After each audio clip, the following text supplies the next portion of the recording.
Hey everyone, welcome to this explainer. Today, we're going to unpack something that's absolutely critical, yet honestly constantly misunderstood in sustainability reporting. We're zeroing in on the midstream oil and gas sector. If you're trying to figure out how analysts actually measure the sheer, literal scale of these massive energy companies, well, you've come to the right place. We are going to decode the activity metric that makes fair comparisons totally possible.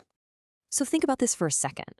How in the world do you compare the sustainability footprint of a massive international pipeline operator to, say, a regional fleet of river barges, right? It literally sounds like comparing apples to oranges.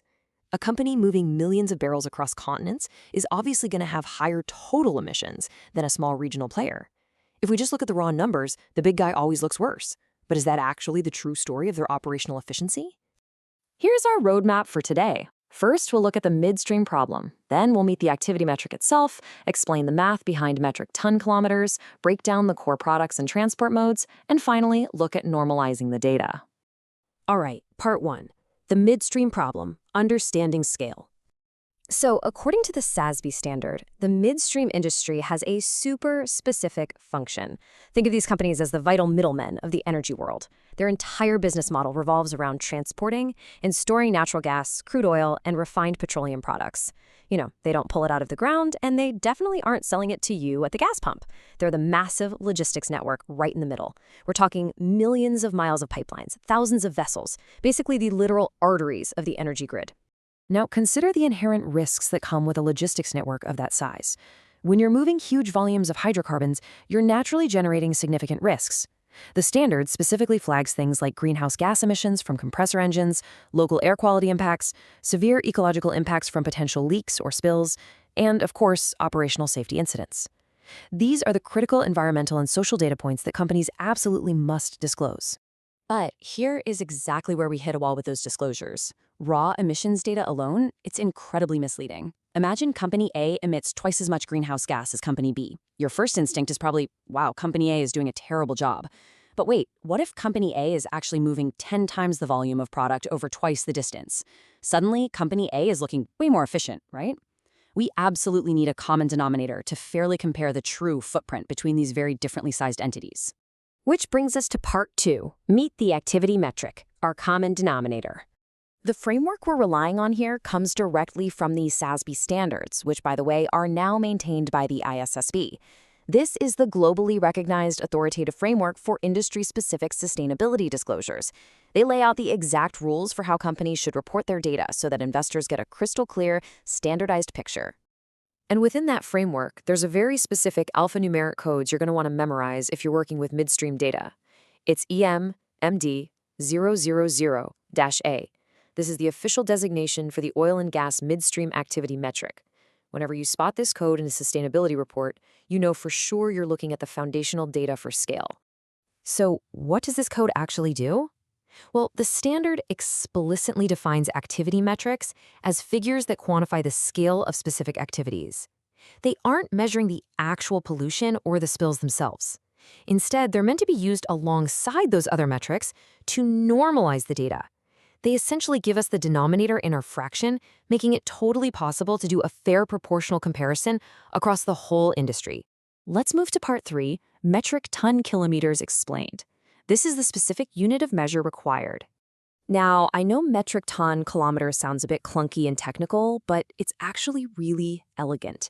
It's a single unit of measure that captures two totally different dimensions of work at the exact same time: the mass of the product and the distance it's moved. You see, you can't just measure the weight, because moving a ton of crude oil 1 mile takes vastly less energy and carries way less risk than moving it 1,000 miles. This metric captures the true scale of the physical effort. It's brilliant. Let me walk you through exactly how to quantify this. It's a really simple 3-step process. First, you identify the exact mass of the product being transported, and you convert that into metric tons. Second, you track the total transport distance that specific product travels measured in kilometers. Third, you just multiply the mass by the distance. So, 1 metric ton transported 1 kilometer equals 1 metric ton kilometer. If you move 50 tons over 10 kilometers, boom, that's 500 metric ton kilometers. It is literally the ultimate measure of logistical output. All right, part 4, the 3 core products. We have to segment this data. Because look, you can't just lump everything a company moves into one giant number. The standard dictates that total metric ton kilometers must be quantified separately for three distinct categories. Number 1, natural gas. Number 2, crude oil. And number 3, refined petroleum products. Why do this? Well, the environmental risks and safety protocols for moving highly pressurized natural gas are just entirely different from sloshing around liquid crude oil or gasoline. Grouping them all together would just hide those crucial specific risk factors. Which leads us to part 5, breaking down transport modes. How do these products actually get from point A to point B? Just as the type of product matters, the vehicle matters immensely. The standard explicitly requires companies to break down their metric ton kilometers by very specific modes of transport. The ones listed are pipeline, tanker, barge, railcar, and truck. A company absolutely has to track the mass and distance for each of these methods separately. And here's how a sustainability analyst actually organizes all this.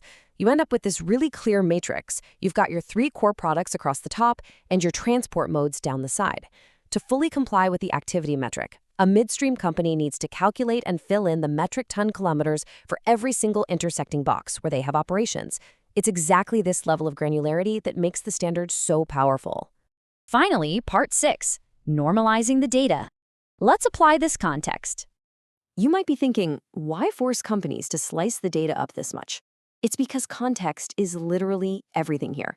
A stationary pipeline running safely underground has a drastically different environmental and spill risk profile compared to, say, a massive marine tanker navigating a stormy ocean or a railcar moving right through populated areas. If you want to evaluate safety incidents or emissions accurately, you absolutely have to align them with the specific activity that generated them in the first place. So let's go back to our comparison from earlier. If we're looking at the raw data alone, Company A's total emissions look terrible, right? But when we divide those emissions by their total metric ton kilometers, creating an intensity ratio, the real truth comes out. Per unit of work completed, Company A is actually way more operationally efficient. Normalization completely flips the script here. I really want to reiterate this exact phrasing from the introduction of the standard, because it's basically the bedrock of sustainability accounting. It says, activity metrics quantify the scale of specific activities to normalize data and facilitate comparison. Without that scale, data is basically just numbers floating in a vacuum. But with it, it turns into real, actionable intelligence for investors. So, I'm going to leave you with this final thought. When you're looking at the ESG performance of midstream oil and gas companies, you have to look for EMMD000.A. Without tracking those metric ton kilometers broken down by product and transport mode, are your sustainability comparisons actually telling you the real story? Or are you just comparing shadows on a wall? Really understanding this metric changes how you read every single report in the industry. Thanks so much for diving into this explainer with me. Keep learning, and as always, keep asking the right questions.